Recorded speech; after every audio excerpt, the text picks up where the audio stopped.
Hi, everyone, and welcome to week 7. This week, we'll be doing lesson design number 2 and assessment number 2. Your assessment this week will be in the form of a rubric or a checklist that you'll create to complement whatever writing activity you do in your lesson design. So I know a few of you had asked specifically how to scaffold writing for L's and how to scaffold some of those activities that you saw in 6+1 for L's. And so I thought it would be helpful for me to share a lesson that I used with my English language learners. And this lesson was specifically on the word choice trait.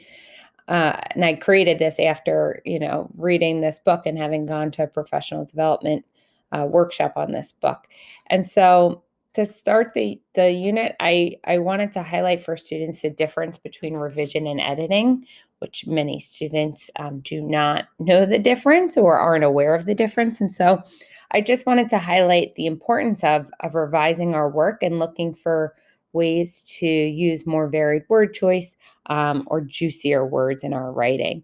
And so I did also show them the rubric, and this rubric I took from the 6+1 traits of writing, and I think I just edited it down a little bit to make it more student friendly, and I pulled out specific parts. And so just by bringing to their attention that this was the specific thing that we're going to be working on in this writing unit, and this is the specific thing I want you to focus on. So don't worry about grammar, don't worry about spelling. We're really just focusing on word choice and using powerful and creative words to better express ourselves. So I had shared in our class slides the activity with the paint strips. And so this is similar. We went to thesaurus.com, which if you haven't been, it's a really useful tool for students and also for teachers. It just lists all synonyms. It lists antonyms, but I like it because it also breaks down the words into their different word meaning. So flawless has multiple meanings, and these are synonyms if you're looking for the meaning of the word flawless to be absolute, or if you're meaning for flawless to mean accurate, these are better synonyms for that. So we spent some time exploring that and kind of going through how to use synonyms, because you don't want students to get word drunk where they're just using so many descriptive words and so many synonyms that it kind of takes away from the meaning of their writing. So we spent a full class time really just working on connotation and understanding those different meanings that help us choose certain words. So all of this kind of went through that. We went through some adjective lists. So when thinking about the syntax for your lesson, so there's that whole area on language use in your lesson plan. Adjectives are great for teaching during this unit. We touched on imagery, our 5 senses, writing, so that somebody could see, hear, taste, and imagine that they're there. So then I modeled, right? So thinking about the I do, we do, you do, I modeled uh, choosing better word choice in a sentence. And then we practiced together. The students then had a practice that's not in this Google Slides, that they had a paper practice that they then tried with partners where they had to revise the sentence. And so just by giving them one sentence, it was a good chance to model and explicitly show how varied word choice can really enhance our writing. And then that night for homework, I wanted students to go home and write about the favorite room in their house. And so I showed them my writing sample. And I find with English language learners and with all learners, when it comes to writing, showing examples and you as a teacher going through the actual writing process actually is really helpful, because when I go through the writing process or write and respond to a task that I give my students, it helps me to kind of foresee issues that they might run into, and it helps kind of drive my instruction. So I had given them this example, and they were able, again, it was printed out, and they took it home, And then they went home and they wrote about their own rooms. And then they came in the next day and they had a share. And they really enjoyed that activity. And then we continued on. And the next day it was the same kind of structure of lesson where I modeled, we revised together, and then I wanted them to write about a favorite object. So this idea that I've talked about throughout the course of repetition is so useful and important for them. And like anything, when we're practicing a new skill that we want to become stronger in, we need to repeat and repeat and repeat until we become strong in that skill. And so again, I showed them my paragraph for my favorite object, and then the next day they had to bring in an object and a paragraph about the object. And what I did was I had them read their paragraph, and the students had to guess what the object was, and then they showed them. We did some more review on, word choice and different words, synonyms, things we can use. This was a fun activity that's just something fun to do with word choice is looking at the meaning of words and the connotation and seeing if we can hear the voice who wrote these words. And so we kind of analyze these signs and how it just these signs, no, we created. So here we looked at this and they saw the kind of sign that was put with it, and then the students had to create their own little word signs that would go along with the pictures. So that was a fun activity. um, and then finally, we moved on to writing about food, which was fun. And so they had to do, again, something similar.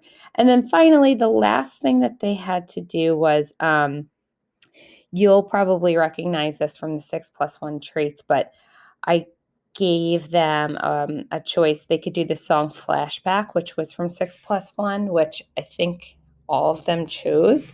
I have found students really enjoy that activity, or they could choose their favorite vacation spot. And then you'll see here I created an outline for them. So I didn't just give them these questions and, send them on their way, because that's a daunting task for English language learners, are just those questions. And you're like, okay, go ahead, write 3 paragraphs. I find it's really essential to provide them with an outline or graphic organizer. So they were provided this outline. And then this, to scaffold their descriptive writing, I gave them the 5 senses chart. And notice too that I gave them, a clear instruction, 7 items for each sense, because otherwise they'll probably only write 1 or 2. And we had spent so much time on this, so they had the skills and they had the words to be able to complete this. I also do want to note that when I would do an activity such as this in class, I would be sure to have something like this up on the board. And students definitely utilize that when it's up on the board. So then lastly, I did want to show with that lesson. So again, that was probably 4 or 5 lessons. So you would only choose one to write about, maybe that final one or the one, in the middle, whichever way you want to do it. I did want to show, because I know there were some questions on standards, and so I wanted to highlight that. I want to show how I got here. So last time I had showed you the at-a-glance standards. This time I'm going to show you the lengthier standards. And so I clicked on here, and then I scrolled down.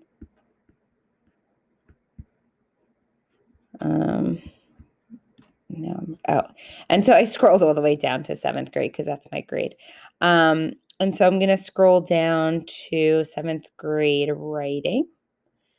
And I chose 7W3D. So 7, this. And so when choosing standards, you kind of think about your activity and then think about what would match with that. And so this type of writing was a type of narrative writing.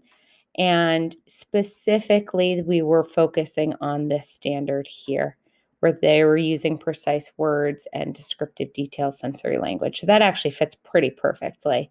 So in my lesson plan, I would write 7-3D.